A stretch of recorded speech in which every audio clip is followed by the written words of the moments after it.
படிச்சா என்ன நடக்கும்ன்றத சொல்றேன். கைதிகள் இருக்காங்கல்ல, ஆயுள் கைதிகள், அவங்களுக்கு ஒரு மோட்டிவேஷன் ஸ்பீச்சுக்காக கூப்பிட்டாங்க. என்ன வந்து ப்ரோக்ராம் ஆரம்பிக்கும் பொழுதே மணி 6:45 7:40 நான் கிளம்பி ஆகணும். ஏன்னா 8:30 மணிக்கு எனக்கு ஃபிளைட். சிறையிலிருந்து ஏர்போர்ட்டுக்கு போறதுக்கு 40 மினிட்ஸ் ஆகும். உடனே என்ன தெரியும் பண்ணாரு, அந்த எஸ்பி, அங்க இருந்த எஸ்பி, ஜீப் எடுப்பா அப்படின்னாரு. மேக்ஸிமம் 25 மினிட்ஸ் இருக்கு. டிரைவர் உட்கார்றாருங்க டிரைவர் சீட்ல. எஸ்பி சார் போய் முன்னால உட்கார்றாரு. எஸ்பி சார் முன்னால உட்கார்ந்து பின்னால யாரும் உட்கார முடியாதுங்க. ஆஸ் பர் புரோட்டோகால் ரொம்ப விஐபியா இருந்தா தான் உட்கார முடியும். உட்காருங்க மேடம் அப்படின்னாரு. நான் பின்னால உட்கார்றேன் சார். பக்கத்துல 2 பேர் வந்து புல்லட்ல டிஎஸ்பி, புல்லட்ல எஸ்கார்ட்ஸ் வராங்க. 8:05 உள்ள போயாச்சு. அப்ப எஸ்பி சார்ல have a nice trip man அப்படினு சொல்லி போனார்.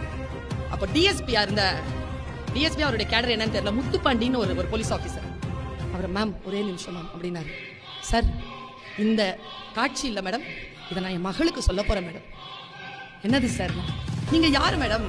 உங்களுக்காக கெஜ்ரிவால் சார் நிக்கிறாரு, உங்களுக்காக எங்க எஸ்பி சார் வந்து முன்னால சீட்ல உட்கார்ந்துட்டு வராரு, உங்களை கூட்டிட்டு வந்து மரியாதையா நாங்க வந்து ஒரு இடத்துல கொடுக்குறோம். எங்க துறையில ஹையர் போஸ்ட்ல இருக்கிறவங்க உங்களுக்காக நின்று இவ்வளவு பணியாற்றி இருக்காங்க.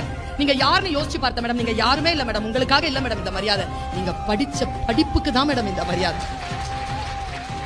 படிச்சிருங்க குழந்தை. என்னைக்காவது